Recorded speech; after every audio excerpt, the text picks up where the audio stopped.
Cross Politic begins in 3, 2, 1.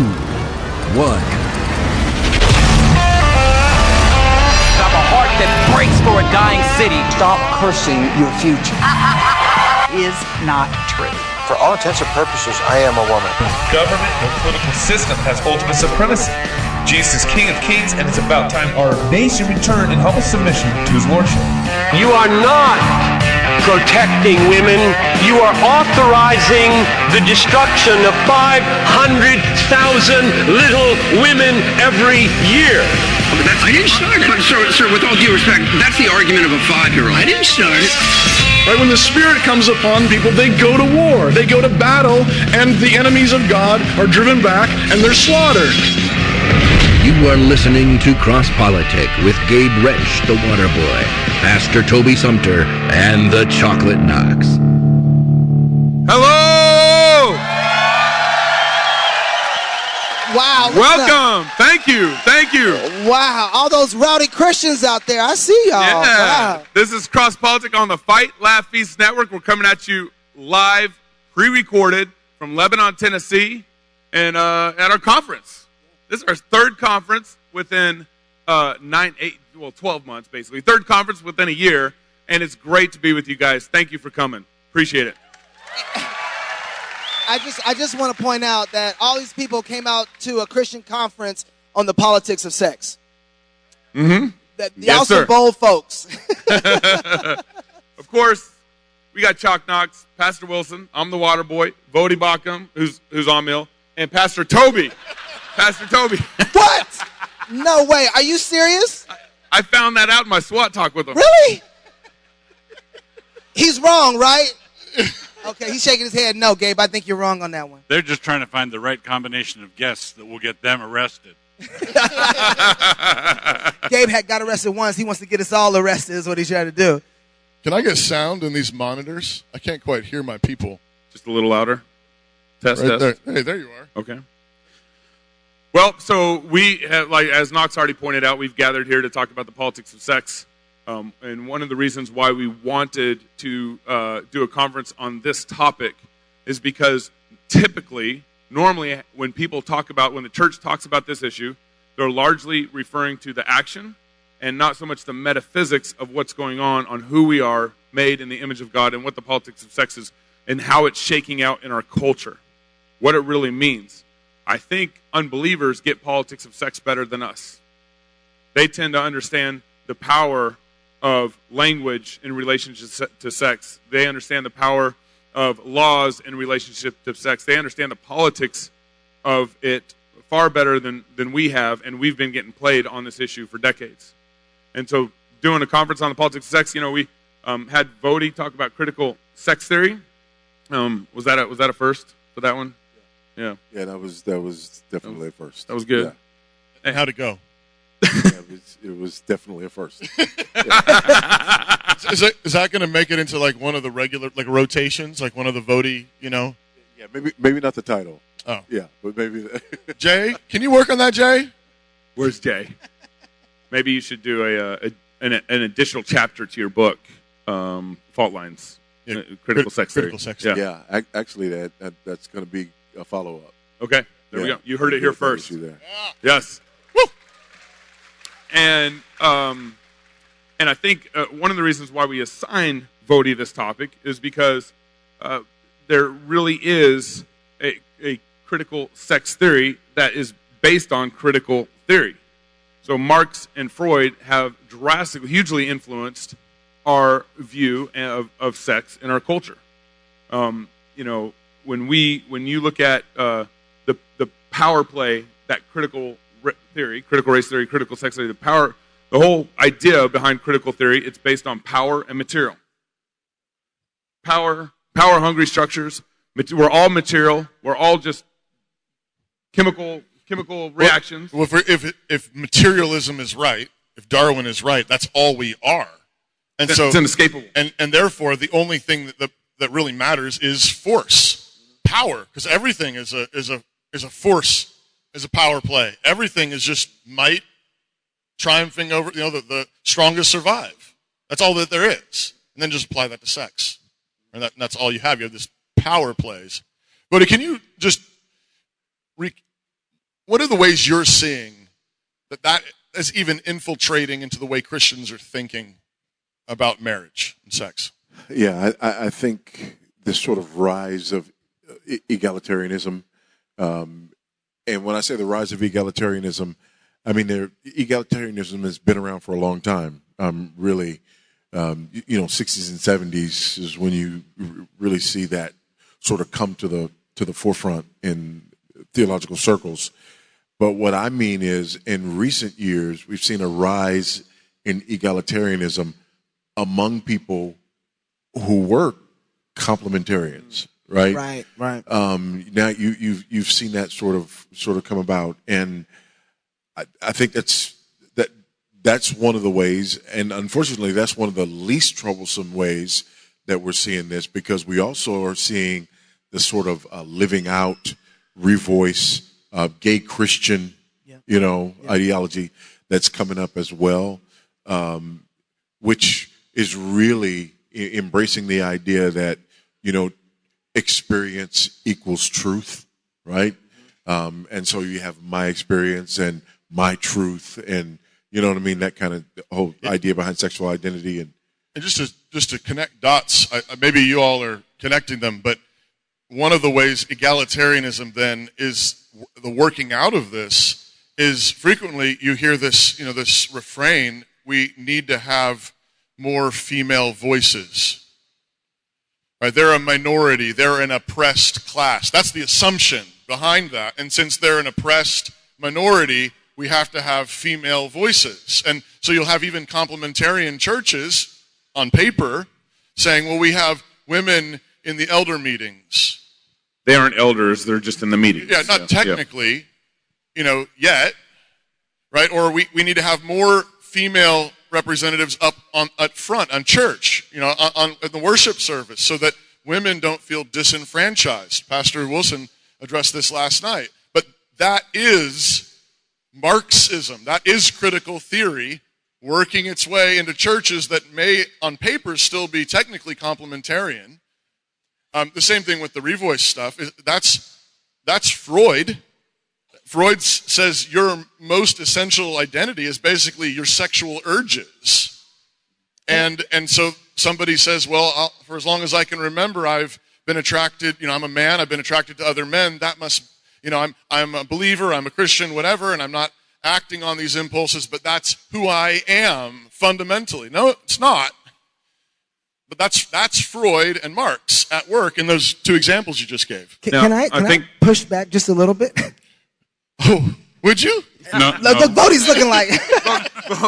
Voddie knows where this is going. Pastor's like, I'm your pastor. No, you're doing fine. You just worry about the stinger thing over there. First of all, I want to know, why are y'all separating the brothers on the stage? I can't sit next to Voddie? We're all brothers. Okay, I see. Oh, stop it. Oh, stop it. Don't do that. Don't help Gabe.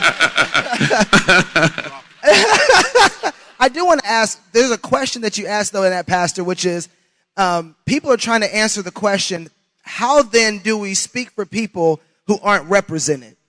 Because I think a lot of people, Voddie, stop looking at me like that, like you're going to get me.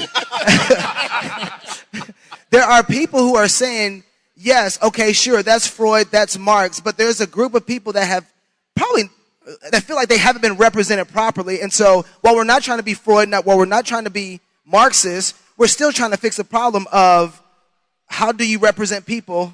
Ask their husbands. Okay. I think that's illegal to say. You're trying to get arrested. No. Federal headship means that daughters are represented by their fathers, wives are represented by their husbands. That's representation. Covenant. It's covenant representation. So if you say, I want women as a class and men as a class to be represented by a woman, then what you're saying is this is the Marxist theory of history, which is it's all about oppression. There is the designated oppressed class and the designated oppressor class, and then we're going to select a spokesperson from this class, and it will be a designated victim, right? Because if you're a woman who says, well, okay, I'm a member of this oppressed class, so-called, but I don't feel oppressed. So can I be the spokesman? No. You failed the audition because we're gonna find someone who represents the grievance that we have assigned to that class. If you want representation, you should be represented by your dad. If you want representation, you should be represented by your husband. And because representation's inescapable. That's what I was going to say. Yeah, covenant is inescapable. Everybody is practicing covenant theology. The question is are we going to practice God's covenant theology, or are we going to accept Marx's and Freud's covenant theology? Because you still have a representative. It's a designated representative. And notice that it has to be a victim. Why? Because Christ died for us. So ever since Christ died, he became our federal head. He is the new covenant head. And nobody is original. In God's world, they're all parasitic off God's world and God's truth. And so they have their own gospel. They've got another victim, another lamb who was slain. And it's this woman who is a victim. I got another go ahead. Go, Voddie. No, to your point, Doug, the idea that it has to be someone who identifies themselves as oppressed. I think, Amy Coney Barrett was the latest example of that, right? There's a woman who's coming onto the Supreme Court, but she didn't count. Just like there's a black man on the Supreme Court who doesn't count. Oh, no, that's right. And they don't count because their ideology, because of their ideology, they don't see themselves as victim, and they don't present themselves as victim. And because of that, they're just being completely disqualified, and they're being dehumanized. They're Marxist heretics. Yeah, they've. Yeah. So then, before you go, I want to push a little further onto you, Pastor. What happens though when my dad or whoever is over me is not representing me rightly, and I don't like the representation, or I don't feel like I'm being represented properly? How does that process work? So we live in not only do we live in a covenantal world, we live in a fallen world. And that means sin gets to covenant heads. So there are dads who've done appalling things. There are husbands who've done appalling things. And that's why in this fallen world, you cannot have any human government that is absolute. All right? Human governments have genuine authority, but not absolute authority. So the civil government has true authority, but it's not absolute. Family government has true authority, but it's not absolute. Church government has true authority, but it's not absolute. So when your husband is mistreating you in some awful way, you need to call the elders. Right? My wife and I have dealt with situations where we wish the wife had been an Abigail standing up to a Nabal a lot sooner than she did. Because in a Christian world, there's a system of appeals. There's situations where you should call the cops because the civil magistrate should be involved. There's situations where you should call the elders because the church needs to be involved. And that's covenantal. Even when you're appealing to the higher level, you're still being covenantal. You're appealing to the authorities that God's put there for you. So I've noticed that we haven't really used complementarian language here at this conference. It was a Christian conference. Bars! And I was going to say we reject that kind of language. You beat me to it. But I also understand kind of the attraction to that language. We complete each other. We're complementary. Complement? Yes. Oh my goodness. Wow. And so the Christian church has kind of defaulted in some sense to that language, but it seems like it's been a backdoor way to egalitarianism and feminism, and it hasn't held up well in the last 10 years. Because we want language that will appease our accusers, and it will not work. They will not be appeased. And so what happens is if you start off with a soft-sounding word that's not hard-edged like patriarchal, and you say, well, complementarian, and we value the equality and the full dignity, blah, blah, blah, blah, blah, blah, blah. And at the end of your spiel, you're still a hater. And so then you think you have to throw something else because you're an appeaser now. So complementarian, the position technically is the correct biblical position. There's a truth there. There's a real truth. It's a real truth. If you read the complementarian materials, it's biblically grounded, but it's biblical theology with a PR consultant. Ooh. You going to give him anything for that? You get bars or something? I'm dripology. Oh, it was trying to come out. I'm playing them, but come on, Sam, work with me. Keep his eye. I was trying not to bust them out. That's what I was trying to do. I was trying to be like Jesus, but I didn't have that much Hit it faith. again. Hit it again. Let's get that out there. Keep that iPad on. So I want to ask, one of the things driving Marx in particular was a so-called concern for justice. So there's this oppression. There's this, in his case, it's all materialistic, so it's all power plays. And then he says there's this ruling class, there's the oppressed classes, and there needs to be revolution in order to restore justice. Now, it's completely bonkers, and now that's been applied to different classes, sex, race, whatever. And that's what their view of justice, critical theory justice, is revolution.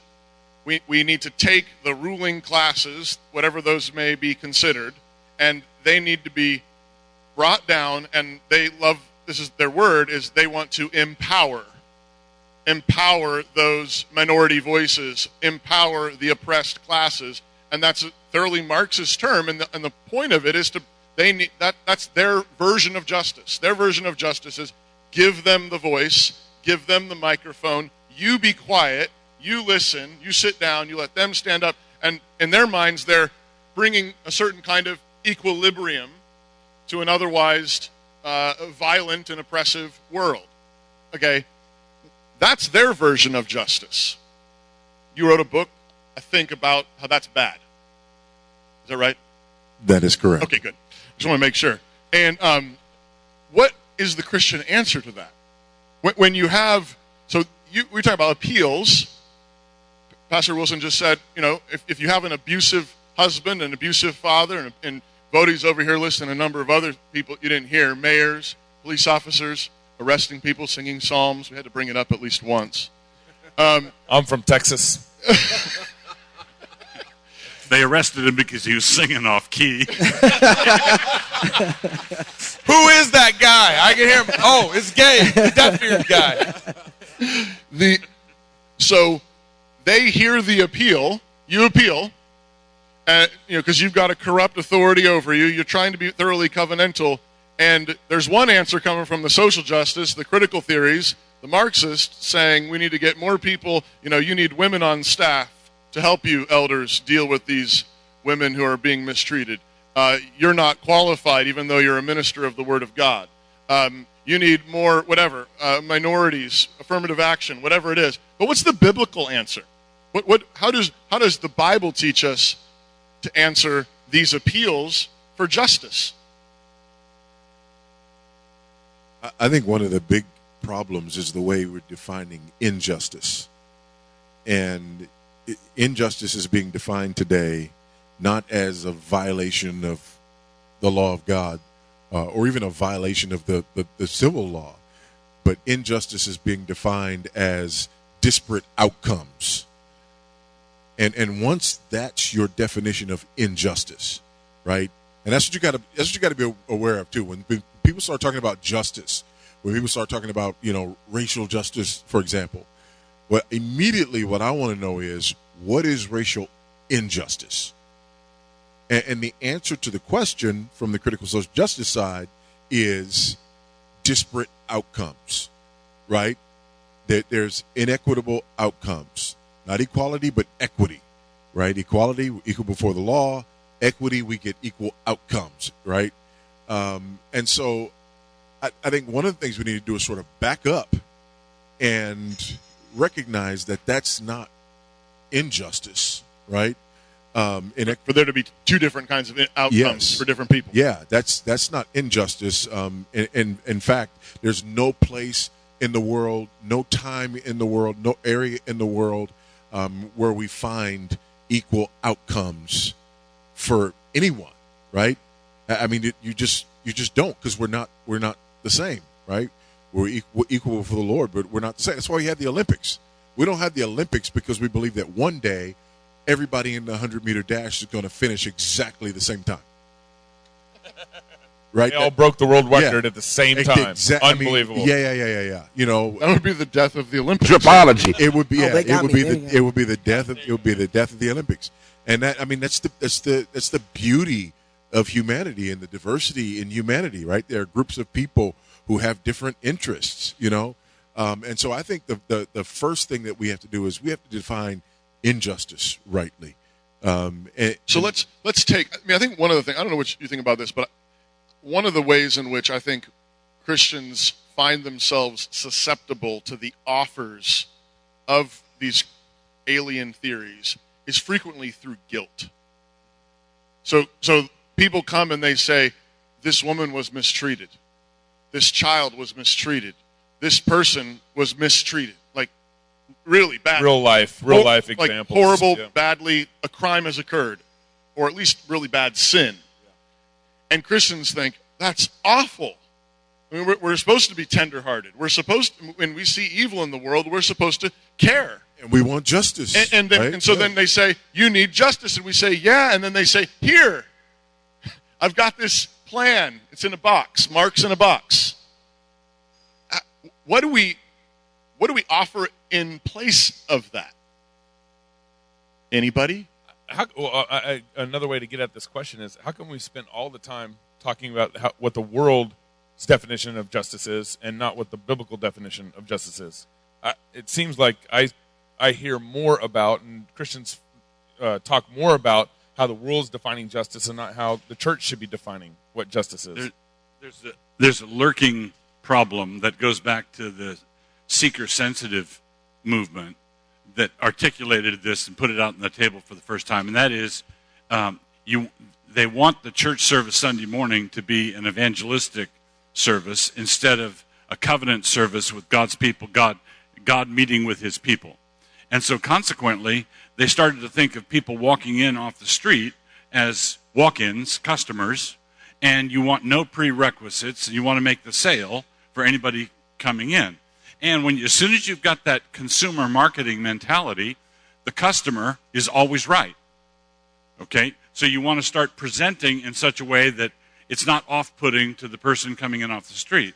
But in biblical worship, it's true that the customer's always right, but in biblical worship, God is the customer.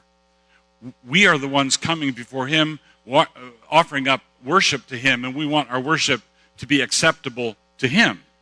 So when someone comes in off the street and they've got a baggage, and they might misunderstand what you're doing, this leads to the next level. There are Christians who say, not only do you have to cater to the person who was a victim according to this new victim theology, but you have to change your whole way of preaching in case an imaginary victim like this comes in off the street. So we've got to redo everything just in case someone comes in who had an abusive background or whatever. So you can't preach the Bible. You can't preach through Leviticus. You can't preach through Romans. You can't do this.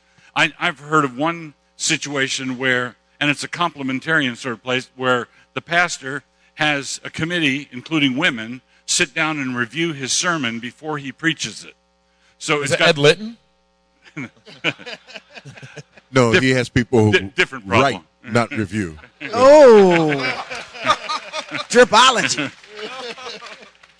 So what we're doing is we're trying to, you've probably noticed this among sensitive Christians, we have this, we're always thinking of what someone might say in response, and we rush to make their case for them. Instead of saying, what's my task as a preacher is to go on, as my dad taught me, when you run out of things to say, go on to the next verse. You go on to the next verse, and you need to preach what's there as though none of us in this room had ever been born. Our concerns, our background, our baggage has nothing to do with what God revealed to man. We have to preach what's revealed, not preach what might fly. I'm still trying to figure out why the appeal is so easy for Christians for Marx and Freud. You know, like why is it that kind of worldview is so easy for us to really gravitate to if we have such a biblical standard? Because the overwhelming majority of us were educated in schools that were built on the ideologies of Marx and Freud. And so that's the language that we learn to speak. It's the worldview that is given to us in a government educational system that is anti-Christian by federal mandate.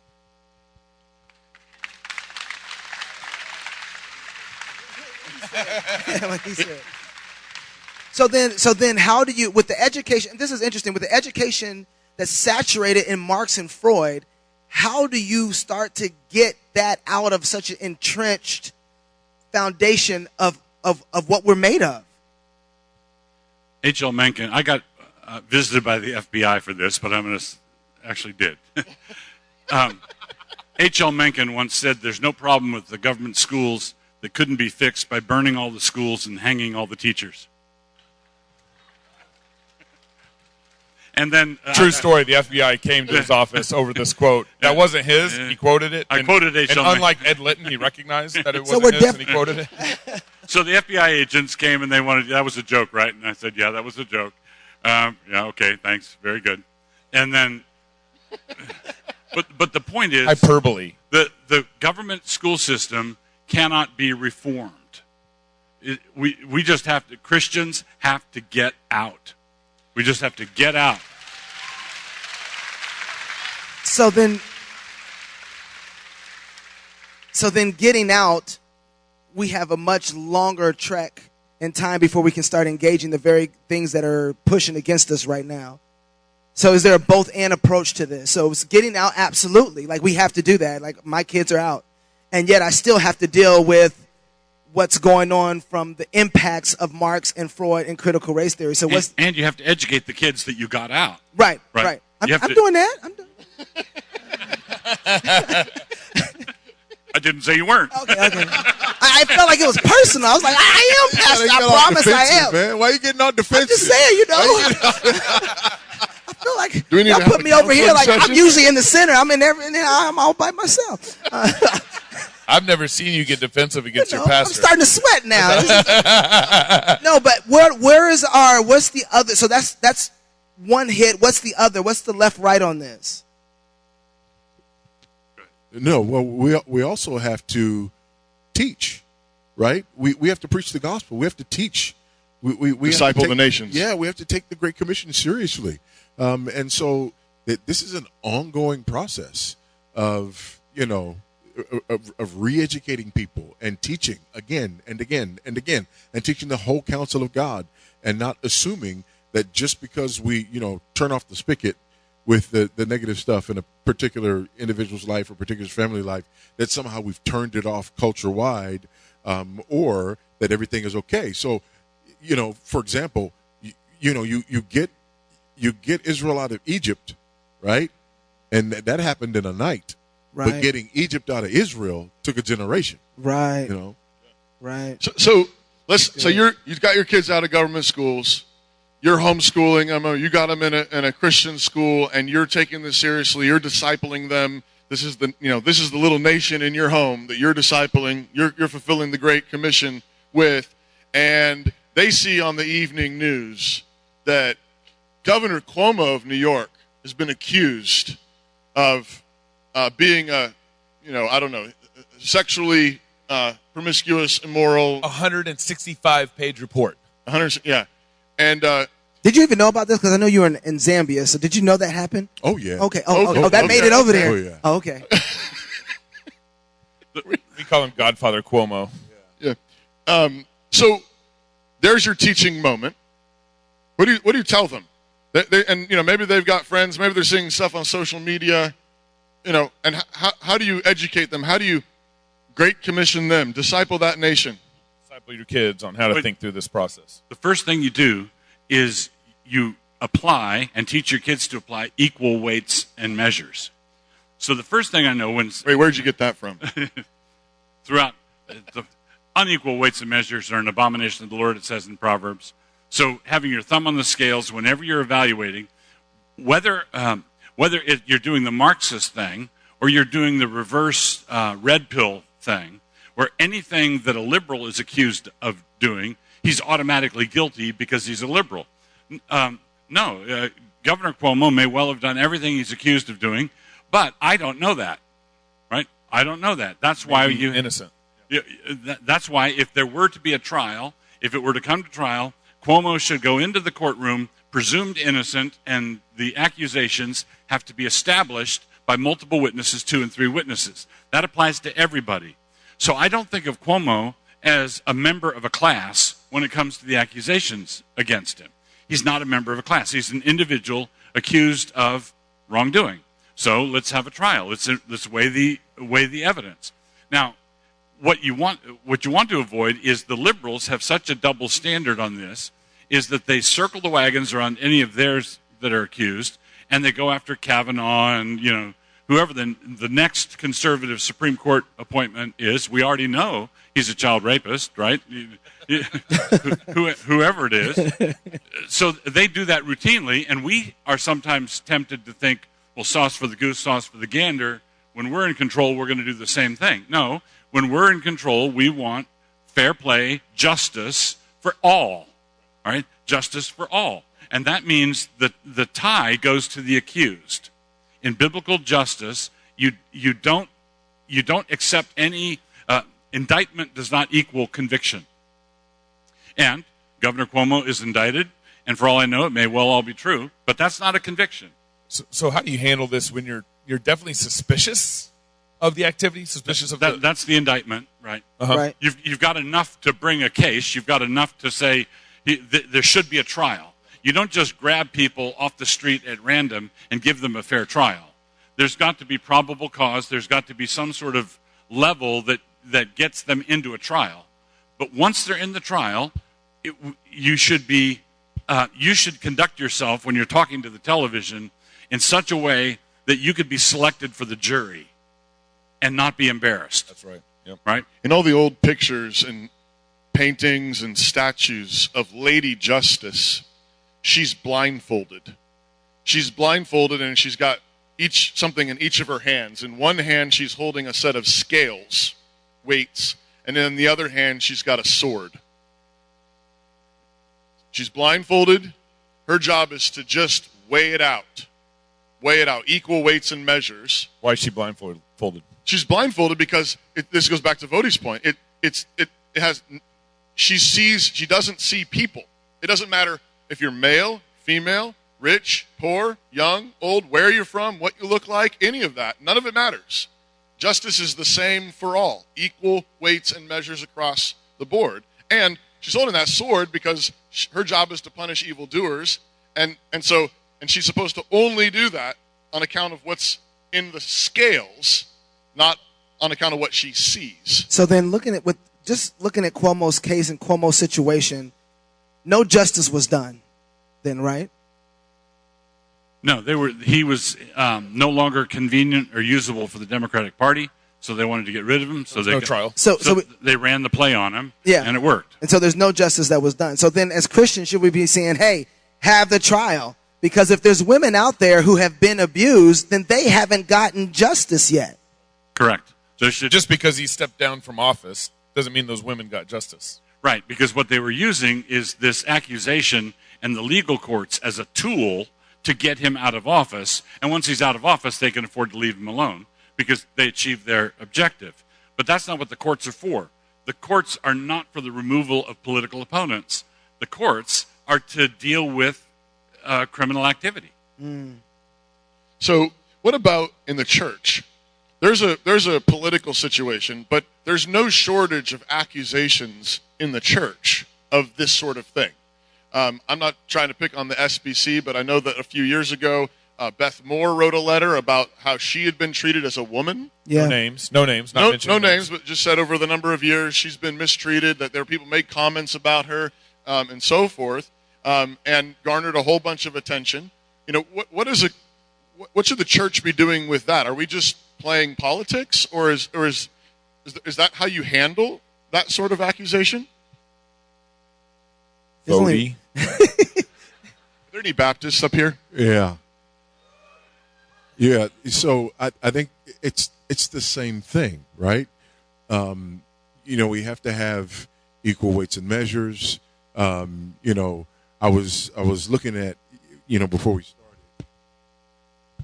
a couple of there's a couple of verses that that are just a few verses apart in Proverbs 18, verse 13. If one gives an answer before he hears, it is his folly and shame.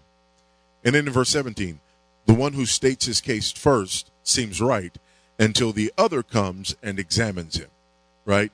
Those are just a few verses apart there in Proverbs. And I think that's the kind of wisdom that we need to apply. We can't make assumptions, and we can't give we can't give special attention, special privilege, special credit, to the rich or to the poor. Justice doesn't do that. To the male or to the female, justice doesn't do that. And so I think that the problem is twofold. Number one is that we're not approaching this correctly in terms of the way we view justice in these matters and evidence in these matters. But number two is we're allowing these things to be tried in social media.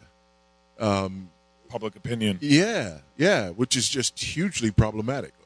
That's basically just mob justice. I mean, if that's not justice at all. So the next aspect of this, you use the example of Beth Moore saying all the comments and things she'd had to put up with over the years.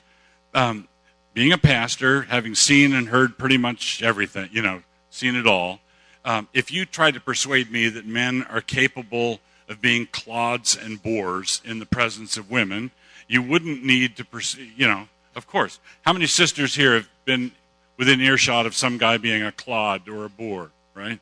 Okay. Can I get an amen? Yeah, amen. So, but the point is that we have what's happened is someone can say, well, it was a toxic environment and it represented a systemic problem. Or no, this guy is just a clod and a bore. He shouldn't talk like that. His mama should have taught him manners. Somebody should take him aside and say, you don't talk that way around a lady. Stop it, right? You have to have that sort of thing. But if someone comes on and says, well, it was a toxic environment because people said things that hurt my feelings. Well, you can't have it both ways. You can't say, as the feminists say, women should be able to go into the workforce and work alongside men and be one of the guys, and then have a violent allergic reaction when they continue to act like guys.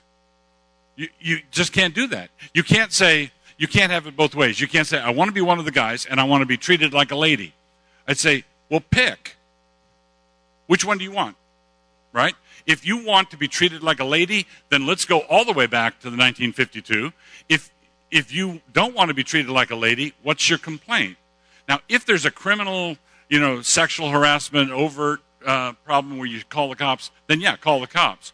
But just because someone is being obnoxious in your presence, that's not a toxic environment. It's a fallen world. We have to deal with people like that all the time. You mentioned kind of rejecting kind of this notion of systemic environments. But then I can think of like Hollywood, Harry Weinstein, where there's a plethora of examples where Hollywood is complicit or involved in all this stuff. Yeah, I'm not saying there's no such thing as a toxic environment.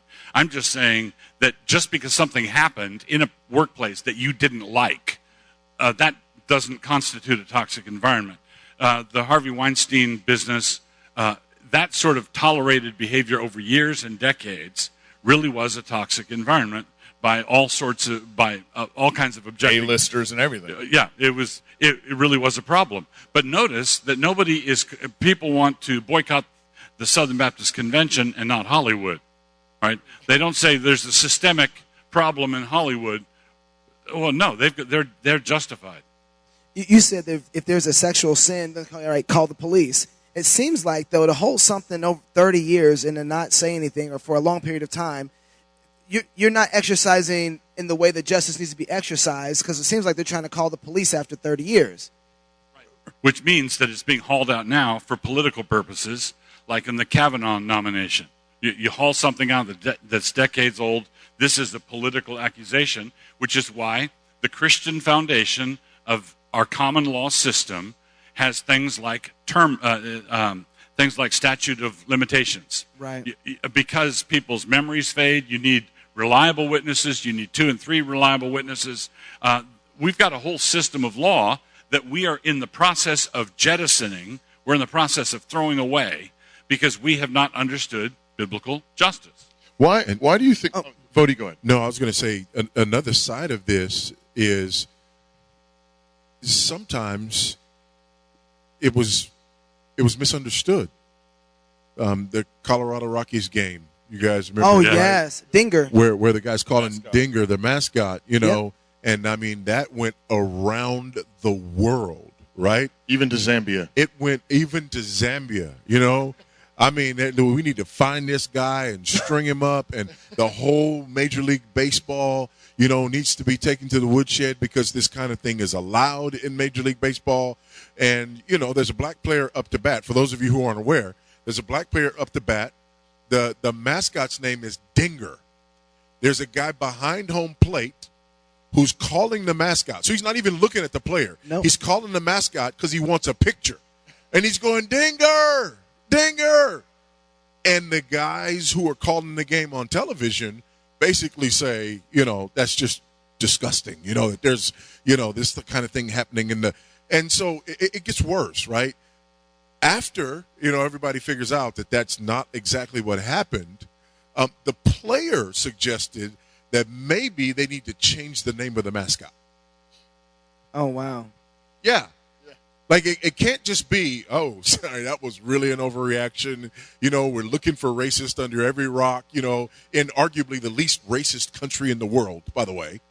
You know, it couldn't be that. It's just that we've got to find some way to make this fit the narrative. So it's not just this issue of, you know, whether or not it's a toxic environment based on, you know, that kind of testimony, but it's also, do we know that that's what happened, or is this something that was assumed to be something that it wasn't? One of the things that, as I've been studying and spending time inside of God's law and biblical justice, there's a certain responsibility that I have assumed as a father to make sure that my children know, what do you call it, statutory limit? There's a point in time where it is extremely important for you to cry aloud. Say something immediately. Don't wait. You won't be in trouble. Daddy will come for you. Believe nothing. This is what God requires. So that I'm teaching my kids God's standard there in the moment so that there is no, well, what happened 20 years ago? What are you talking about? And so there's another part that as a father, I want to assume the responsibility of teaching my kids all of God's law, all of God's standards. So when they find themselves in that moment, they're doing the things that allow us to actually mitigate justice in that moment. And I felt a lot of times we're missing out on this, on teaching our kids that we need to tell them, hey, in this moment, this is how you need to act. Just like everybody is so concerned about teaching, and I'm going to, because there's certain situations I'm worried about, but I'm going to teach my kids, listen, when you get in front of a police officer, you ain't cool. You ain't in charge. He is. He thinks you did something wrong. Don't try and act hard. Just give your license and follow the rules. Now listen, I hope if my kid acts out, I hope the police officer knows in my community he gonna have a harder problem dealing with me than he gonna wish he was with you. Okay, he gonna wish he's with you. But I want to teach. So everybody's concerned about, well, my kid gets pulled over. How am I going to teach? Have you trained them on God's standard and God's law? So when they're in other situations too, that you're concerned about how your kids react in that moment so that we're not finding out something 30 years later. And that is just as important as what's happening 30 years. What happened in the moment? Why? You mentioned, Doug, we're jettisoning our common law tradition, which is built on the law of God. You just referred to a law. You just referred to Proverbs on how you respond to accusations and hearing the other side of the story. And why are we so jumpy about going to God's word? And this sort of, because the assumption is that the oppressive nature of our society is a direct result of our reliance on the Bible. And this is what I try to help people understand. People who are following this critical social justice ideology. When you talk about the oppressor, from the Marxist and neo-Marxist ideology. Yep. When you talk about in the American system, the oppressor is not just white people, but it's white, male, heterosexual, cisgendered, able-bodied, native-born, and when you get down the list, it's Christian. And even in the literature, even in the critical pedagogy and pedagogy of the oppressed, and the stuff that's used to train teachers, and Christianity is seen as a hegemonic power, and hegemonic power is the source of oppression. And so one of the reasons that we're running away from going to the Bible and quoting the Bible is because the Bible in this environment is seen as the source of the oppression. So I understand. Go ahead. Well, I was going to say, I understand non-Christians doing that. But why are Christians so jumpy about going to the Bible? Because they're trying to respond in a way that's, seeker sensitive, as Doug said. They're trying to appease. Yeah, they're trying to appease. They don't want to make the person mad because they're trying to evangelize. Best case scenario, they want to evangelize them. Worst case scenario, they're afraid. So that's the problem. But you're exactly right, because in this system, this Marxist system of oppressed class, the Bible is the root of the problem according to Marxist theory.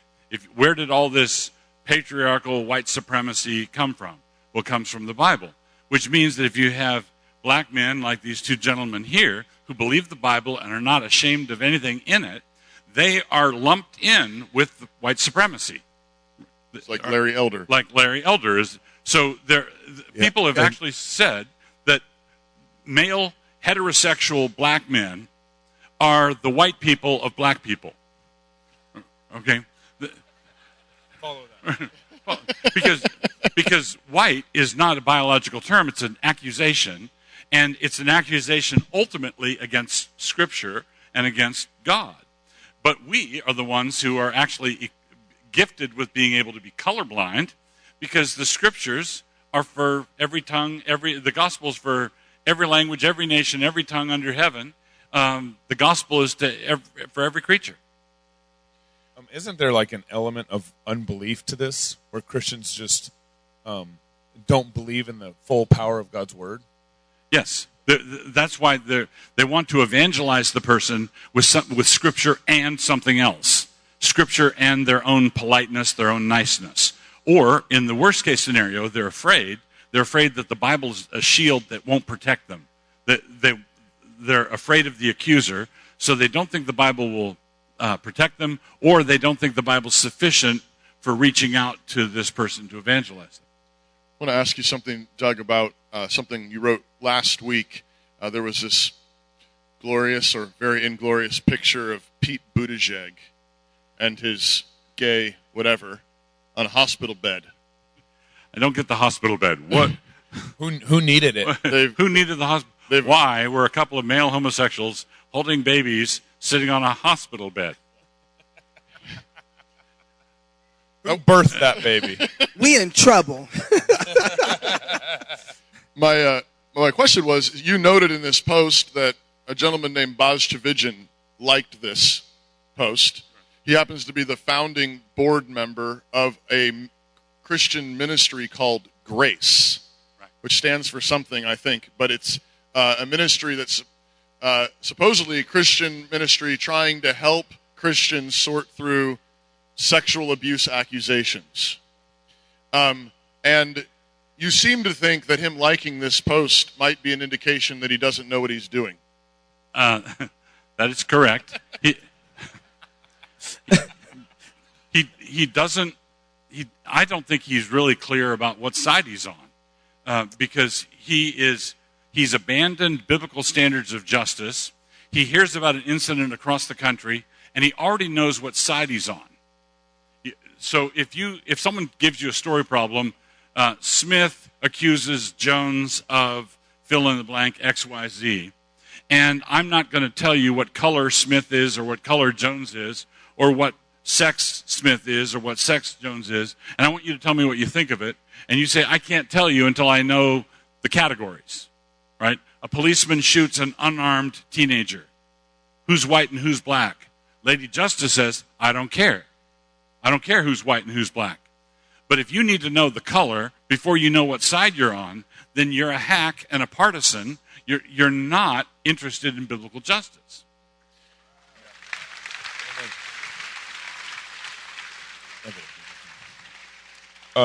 So, Voddie, you're president of the Southern Baptist Presbytery, Convention.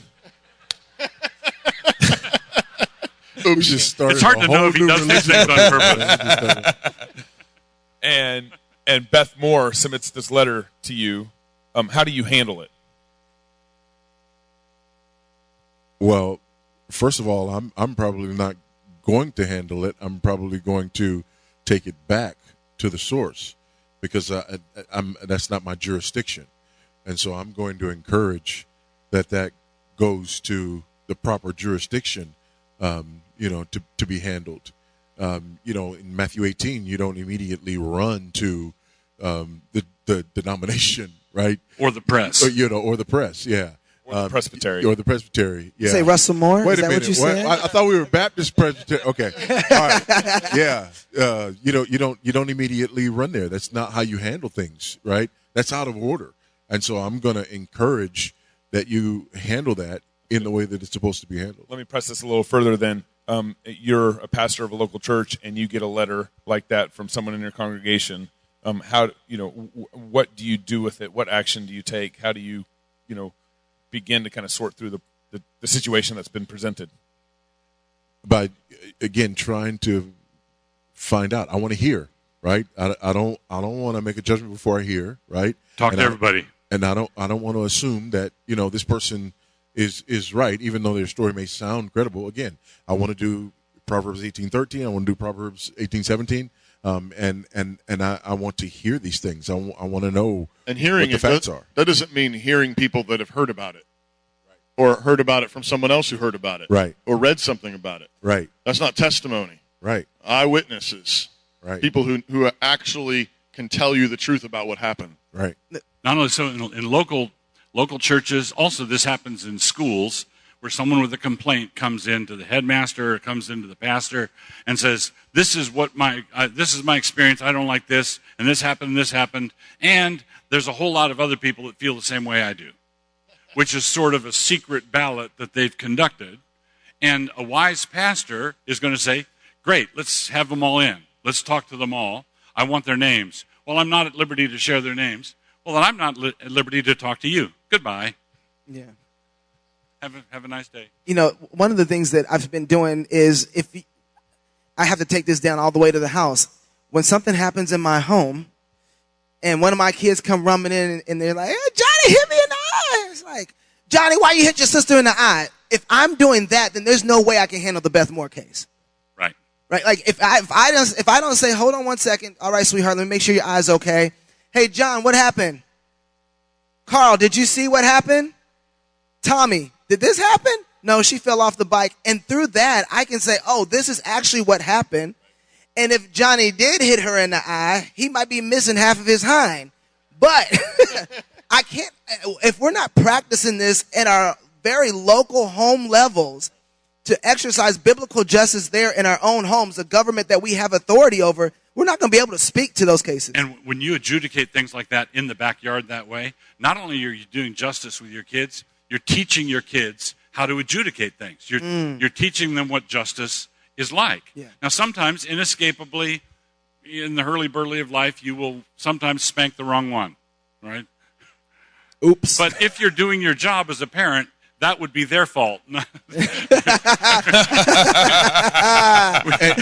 they you can always just credit it to something that they didn't get it for. But one time, some friends of ours, there was one of the sisters dumped some vegetables didn't want to eat the vegetables, dumped them on the floor. And the parent came to her sister, who hadn't done it, and said, did you dump those on the floor? And she said, maybe I did, maybe I didn't. So the parents are excused when they get the wrong one under that case. But otherwise, you hold a trial. You say, and again, back to the point you made earlier, is the tie goes to the accused. Even within your family and in your kids. If That's there are good. no witnesses, if there's no evidence, you can't convict them. Don't do injustice. And when the facts come out and the accuser lied, then they're disciplined. And that's another thing that we're not seeing, right? Yes. We're seeing a lot of people making accusations that are proven false, and then nothing happens to them. They get a book deal. Right? They get on Oprah. See, that's what I was asking earlier about with Cuomo. It's like, hold on, his name is still in the balance, or these women haven't had justice, and so there's no justice there. We can't leave this unsettled. Something has to happen. His name is never, oh well, it just goes away. His name needs to get vindicated that he was innocent, or they need to get punished for lying, or he needs to get the rightful punishment for what he did. Correct.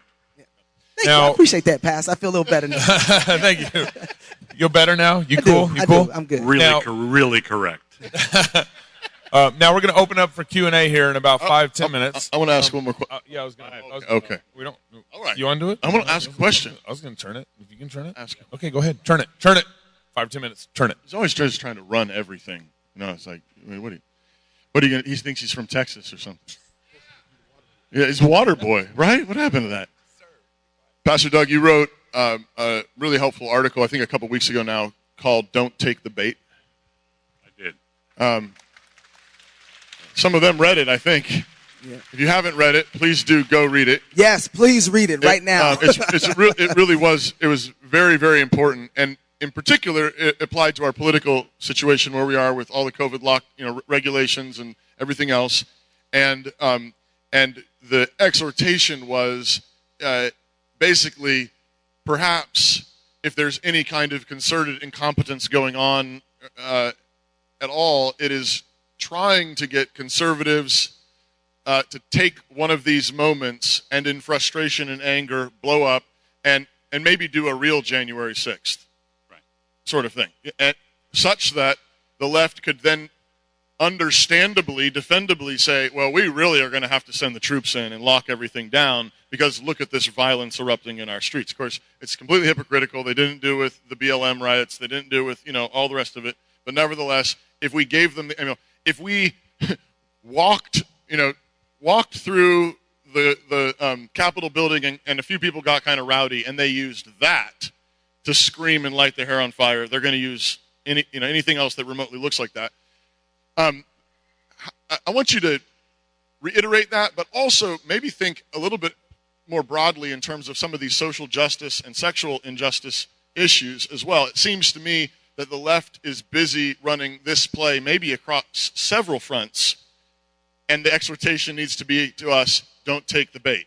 The tranny stuff, the little kids being given hormone therapy, this horrible stuff, wicked stuff, and it seems that there's a similar exhortation that needs to be given across the board. How do you be righteously indignant about wickedness and injustice without taking the bait? What we want to do is have the Christian church learn what it means to flow in a channel. We want hydraulic power is fluid mechanics in a constrained hose, and heavy equipment can lift all sorts of things because it's constrained. Well, what happened on January 6th is a bunch of upset, irate people stormed the Capitol like sheep without a shepherd. And if you storm the Capitol like sheep without a shepherd, you're going to lose. They're going to roll your socks down. They're going to pull your shirt over your head, and you're just not helping. And if you are fit to be tied and you feel yourself building up to a rage, what you want to do is find a channel to flow in. All right, what can I do that's constructive, that is actually going to make a difference, and that is not something that can be turned against us? And I would say worship God, number one. Worship God. Love your wife, respect your husband, pour yourself into your kids. Right?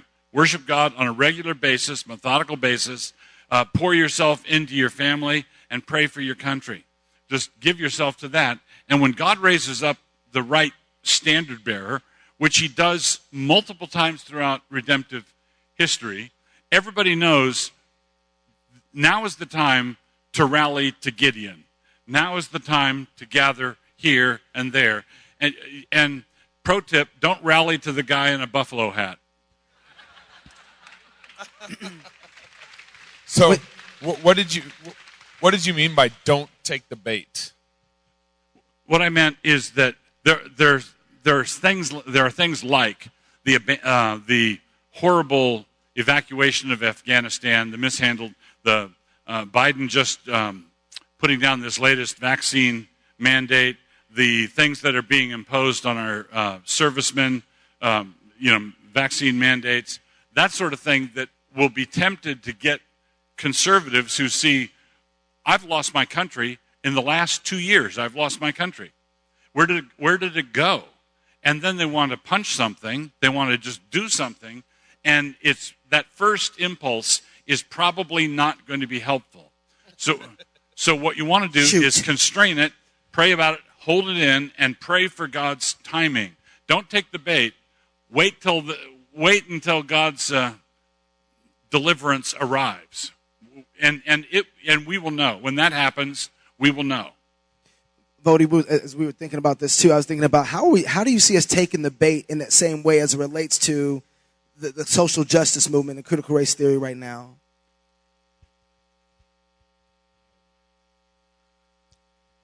Yeah, I don't know. I think there are a number of reactions happening out there, and some of them are just kind of overreactions, which I would put into this category. Anytime you're overreacting, anytime you're not being careful with the way you're approaching things, right?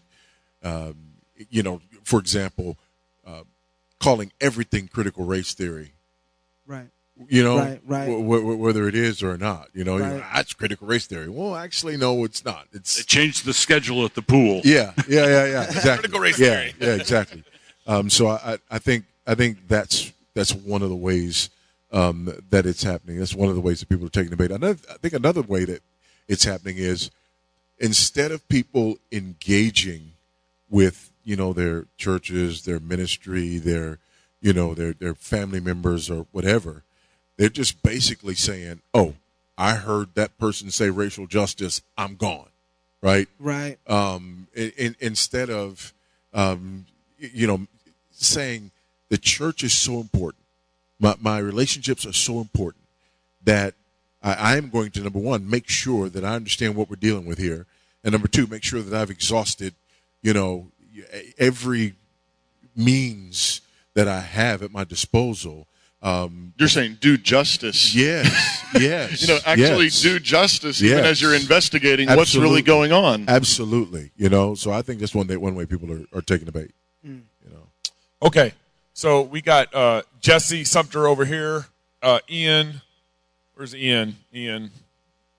Okay, over there. Ian, why don't you get on this side? Jesse on this side. And if you guys just want to line up behind Jesse and line up behind Ian on this side, and love to field your questions. We got about 15 minutes here, 20 minutes of questions. You ready? Hi. I would love to hear how you would respond to churches and or Christians who are saying that same-sex attraction is perfectly fine. It's not a sin. It is a sin. Bars. And I would just turn the question around and say, is attraction to underage girls and boys a sin? Is attraction to minor children, is that a sin? Because as a pastor, I've had to deal with people with same-sex attractions. I've had to deal with people who have attractions to underage kids or animals. I've dealt with that one. And so when you've dealt with that sort of thing, is the desire to do that sort of thing, take the revoice logic and apply, just keep dropping the age. 13 years old, 12 years old, your daughter, your niece, is the attraction toward that person a sin? Part of the lie underlying this is a Freudian lie. It's that you are your sexual urges and there's nothing you can do about it. But Proverbs says to guard your heart with all diligence. because out of it flows all of the issues of life, right? And so we're commanded to rule our affections. We're commanded to rule our attractions. We are responsible to do that. Yeah, you've heard it said, not commit adultery, right? You shall not commit adultery. But I say, anyone who's looked at a woman with lust in his heart has committed adultery with her already, right? So Jesus sort of directly obliterates that one. Yeah. Ian.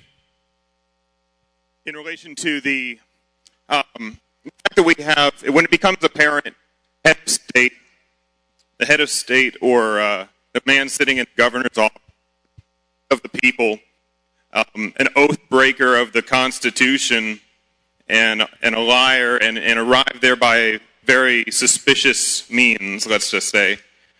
Does the church have a place for imprecatory psalm praying, imprecations? What is the place for that when that becomes apparent that we have an enemy of God sitting in the highest office in the land? I think prayers of imprecation have been explicitly appropriate ever since Roe. So when Roe v. Wade came down, we have every right in the church to be praying that God would either turn their hearts in repentance or bring them down. That break their teeth, do whatever it takes to fix this problem. And then, because otherwise it's just going to continue to compound. I think so. Prayers of imprecation, psalms of imprecation have been appropriate, I think, for decades now. First of all, thank you, men, for being men of God and being joyful encouragers during this time where truth is so hard to find. So I'm going to be greedy and ask for more.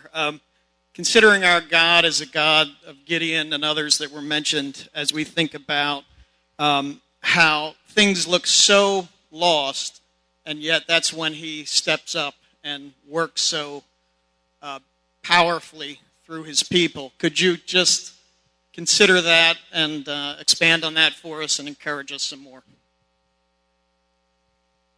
Things have been every bit as bad as this in covenant history hundreds of times. All right? This is God's MO. This is what God does all the way through the book of Judges, all the way through the Old Testament, all the way through church history. This has happened over and over and over. On the Mount of the Lord, it will be provided. Abraham is about to slay his son, and God delivers him at the last moment.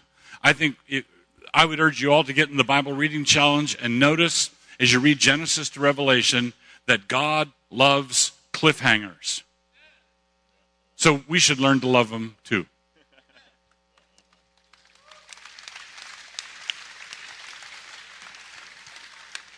Howdy, gentlemen. Well, I have a question. We have learned about how important it is to sanctify ourselves, our marriage, our homes, our churches, and even our economy. But I see a particular issue getting in the way that we haven't touched on yet this conference. How do you suggest we as Christians deal with an atomized, isolated Christian diaspora in America? It seems like the most prosperous, resilient body is one with neighborhoods of Christians living near each other. So is the solution for everyone to just move to each other? What other things can we do to combat the suburban atomizing effect of our culture? I think one of the reasons we started this conference is actually for that very purpose. I hope that you all have been meeting people, maybe even meeting people who live in your own city that you didn't know before this conference. I think later tonight we're going to set the states out on the tables or something like that, and that's not assigned seating. We're just have sheets with all the 50 states out, and Zambia. And if anyone else is from Zambia, but the point of that is not assigned seating. The point of it is actually for you to meet people from your state. And so I agree completely with you. It's been a problem. I think one of the plays of the devil has been, I mean, we've had it easy in this country in so many ways. God's blessed us in so many ways. And so it's been easy for us to spread out and do our thing. And I think one of the things that God is doing with this whole shakedown is requiring a number of people to make strategic retreats. Strategic retreats maybe in work, in business, maybe in location where they live, maybe even in the churches they're in, whatever, I don't know. But it's a strategic retreat, not a complete retreat. It's a retreat to a high ground that can be defended. One of the plays of the devil has been, I think, to separate us, to atomize us in many ways. And so we don't know, since we're Christians, we have better things to do than politics. Right? Politics isn't our God. It's not our religion. And so we get this game run on us because we're divided and we're separated. But I do think God's shaking it up so that some of us have to change jobs and start new companies and hire more Christians. And hiring Christians means providing salaries for them so that they can buy houses, and you're going to have other Christians that are involved in building houses and real estate. And yes, I do think we should be thinking geographically. You should be thinking about neighborhoods and cities.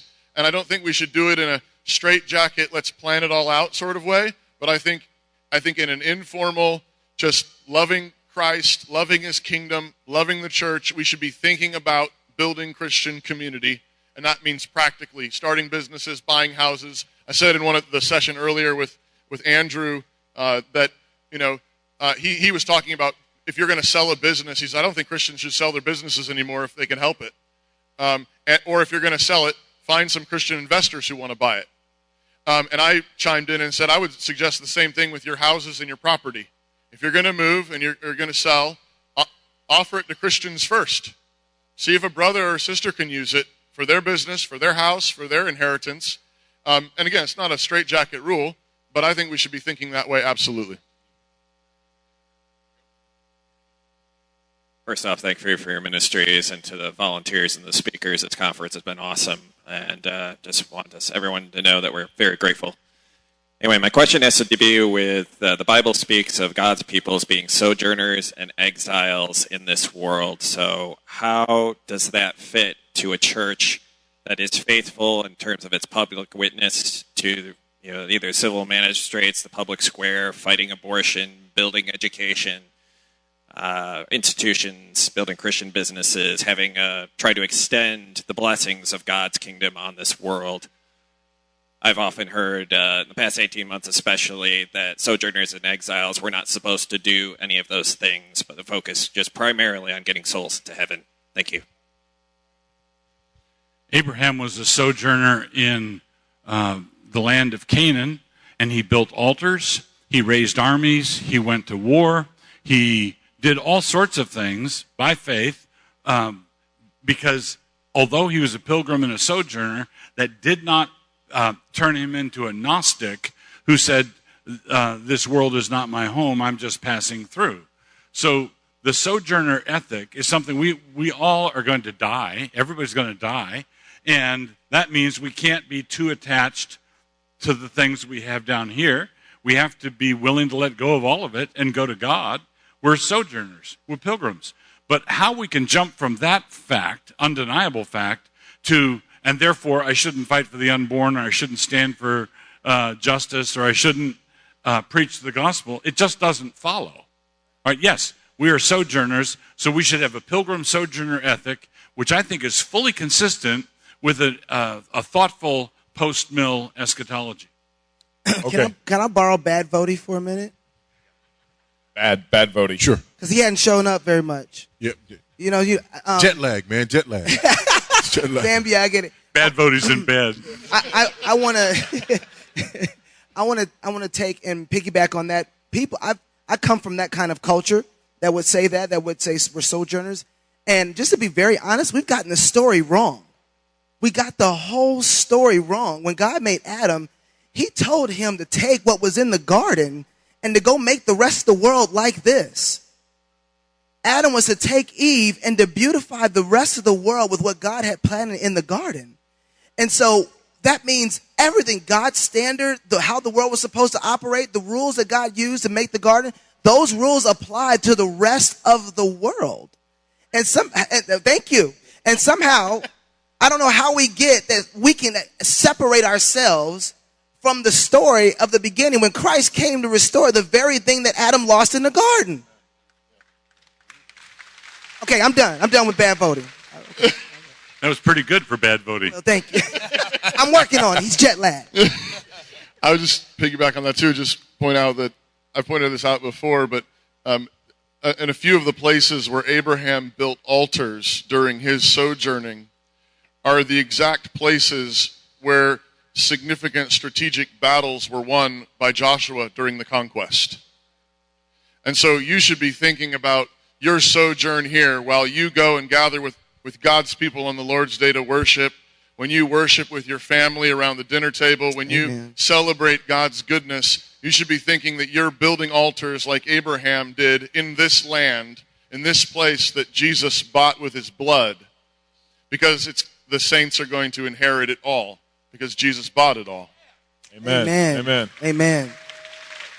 Okay, one more question, and we got to wrap up. Voddie's got to get out of here at 4 o'clock for his flight, so we got to do a hard 4 o'clock. Hi. First, I wanted to thank y'all for your putting this on and all of your very encouraging programming.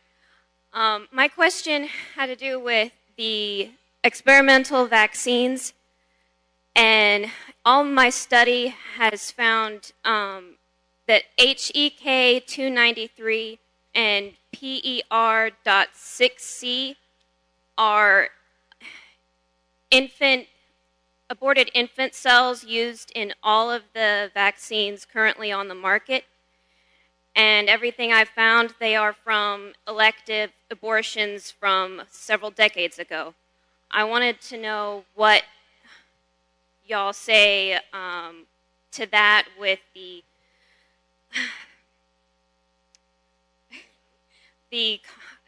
choosing to get it based on our conscience, and can we really do so in good conscience if they've been using those aborted infant cells?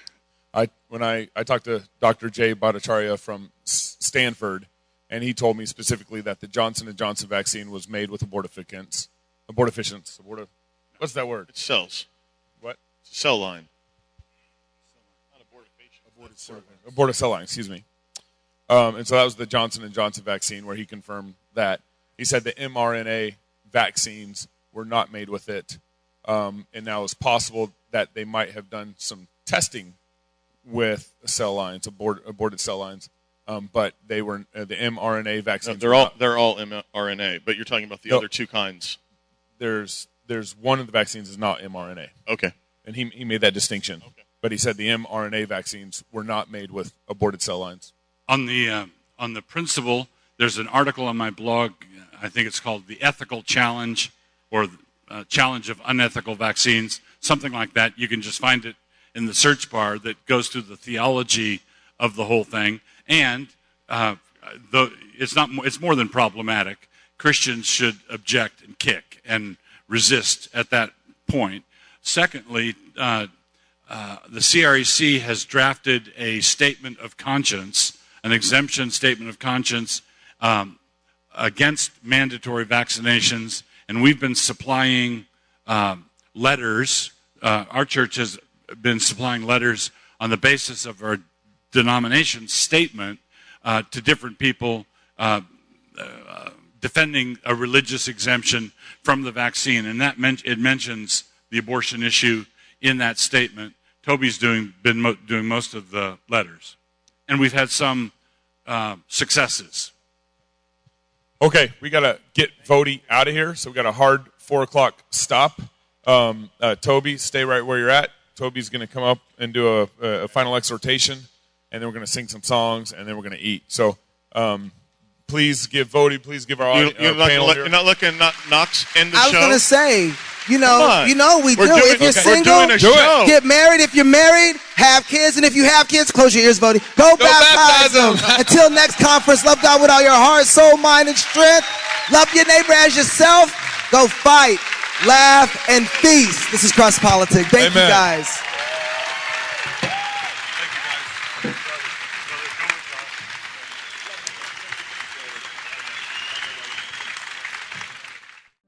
Hi, I'm Robert Borton, CEO of Classical Conversations. Our most precious commodity is time. No one has ever lied on their deathbed wishing they had spent more time making money. They all wish they had spent more time creating a legacy. Our modern education system steals that legacy, steals that time from our children. That's why I'm passionate about homeschooling. That's why at Classical Conversations we want to give you more time to create that legacy, follow your passions, and glorify God.